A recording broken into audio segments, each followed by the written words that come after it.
A lot of this isn't going to make sense to you, and I'm sorry about that. I'm just going to start at the beginning, with the house.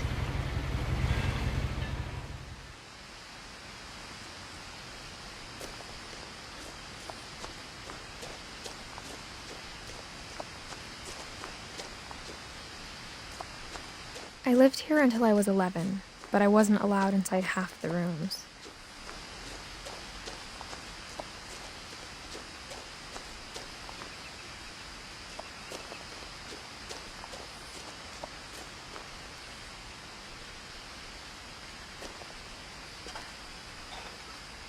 Inside the mailbox were bills from 7 years ago, marked urgent, open immediately.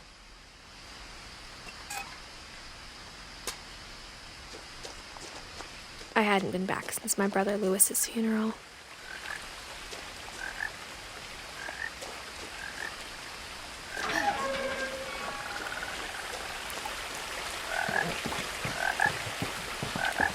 In her will, my mother left me a key, but didn't tell me what it unlocked. Maybe she thought I'd know.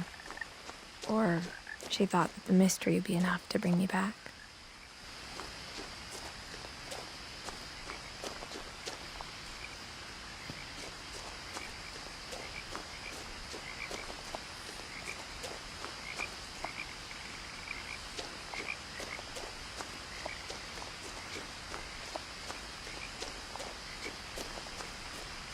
No one had driven this way in a long time, but I saw a few hoof prints.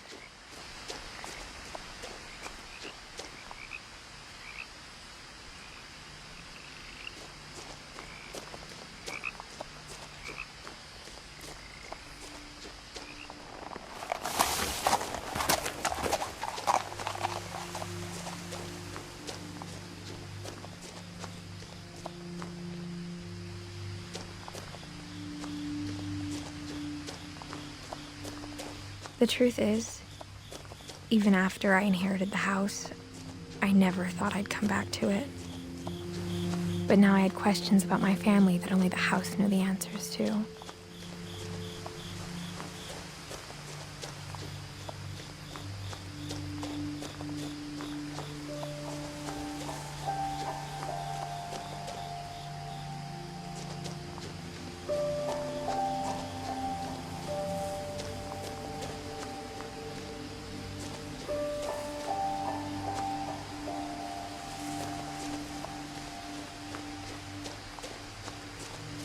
The house was exactly like I remembered it, the way I'd been dreaming about it.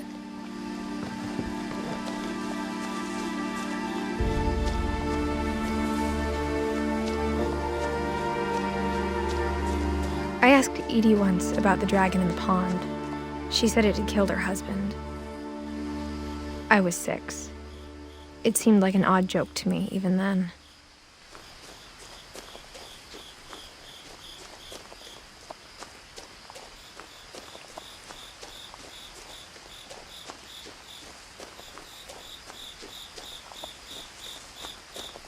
As a child, the house made me uncomfortable in a way I couldn't put into words.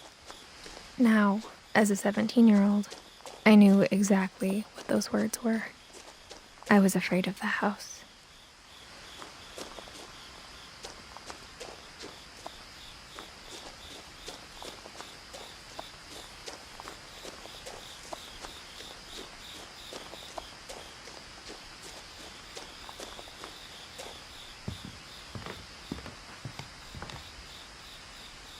I hoped the key might unlock the front door. It didn't.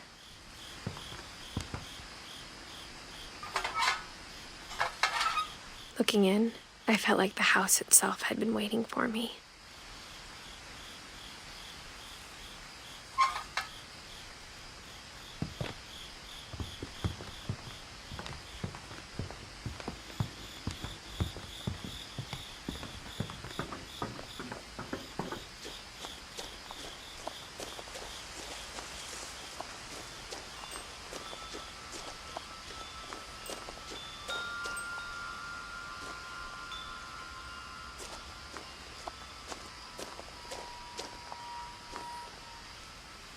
The house felt like it had always been here.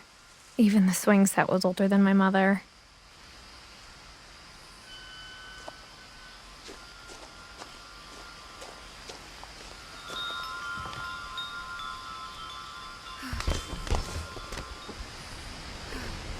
Crawling through the doggy door used to be a lot easier when I was 11.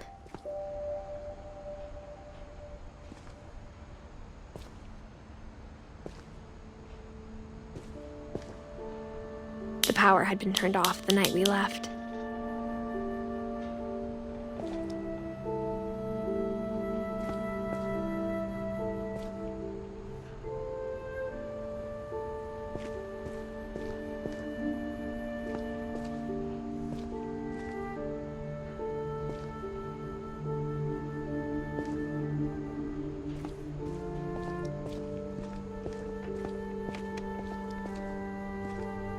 For the first time in years, I felt like I was home.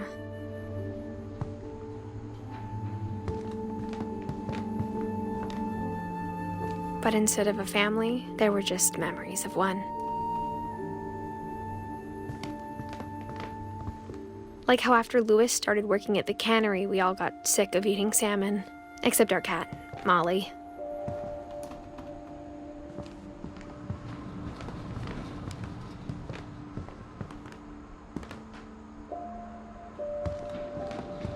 Nothing in the house looked abnormal.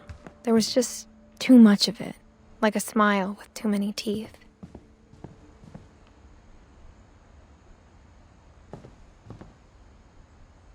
A lot of things got left behind in the whirlwind of that last night.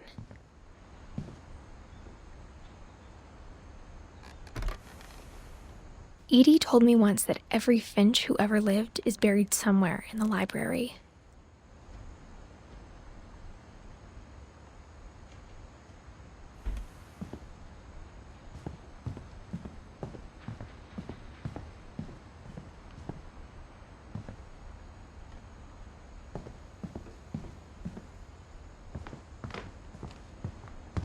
The table was still a wreck from the night we left.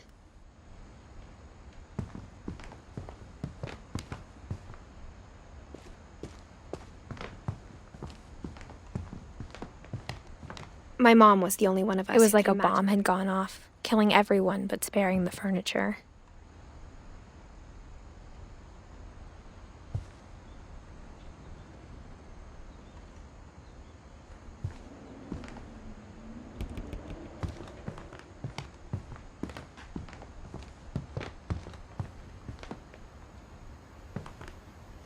Even the fireplace had a story. Edie told me the bricks came from the original house, after it sank.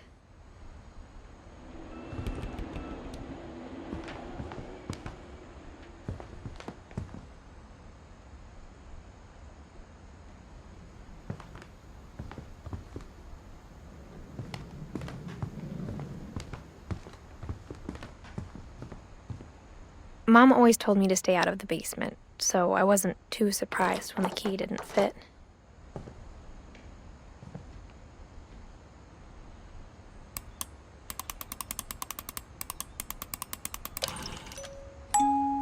Great-Grandpa Sven built a music box for Barbara, along with the rest of the house.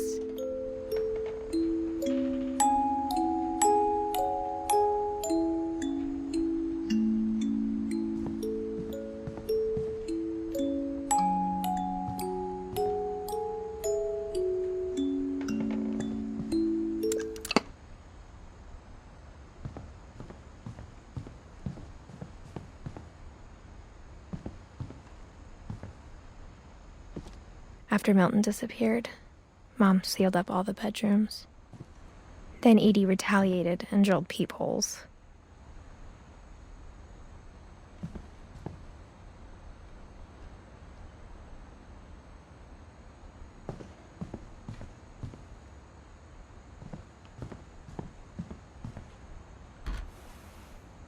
Molly always seemed like a girl I could imagine being friends with, if she hadn't died in 1947.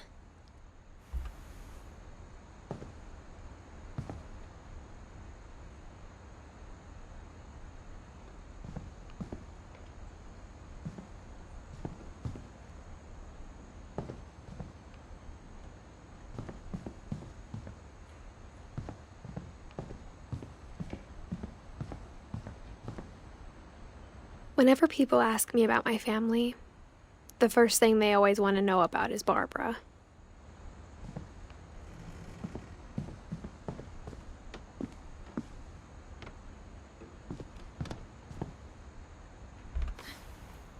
Barbara was a child star for 2 years, until America grew out of it.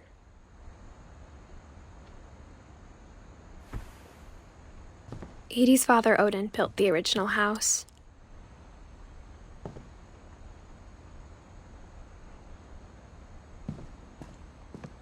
Mom must have locked the third-floor stairs on the night we left.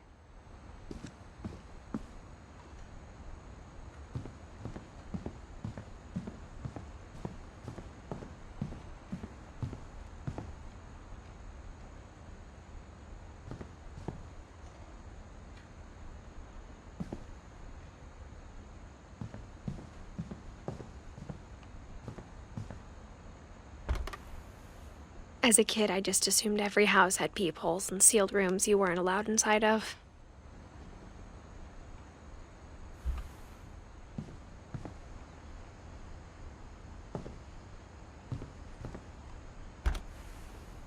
My Grandpa Sam spent 7 years sharing a room with his dead brother, Calvin.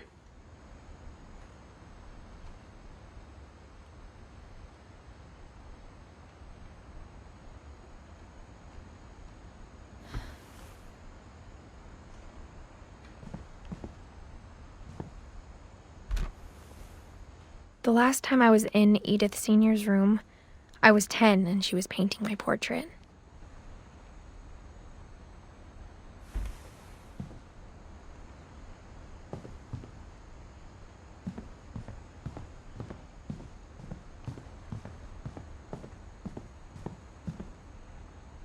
I spent a lot of time playing in Great Uncle Walter's room.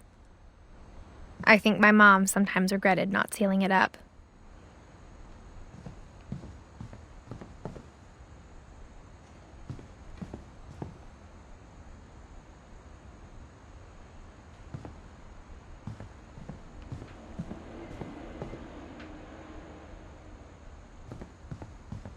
Lewis told me there were secret passages, but I never believed him.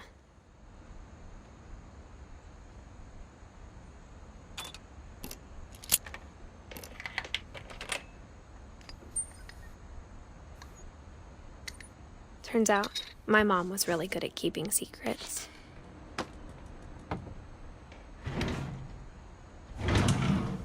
Now it was time to find out what my mom had been afraid of.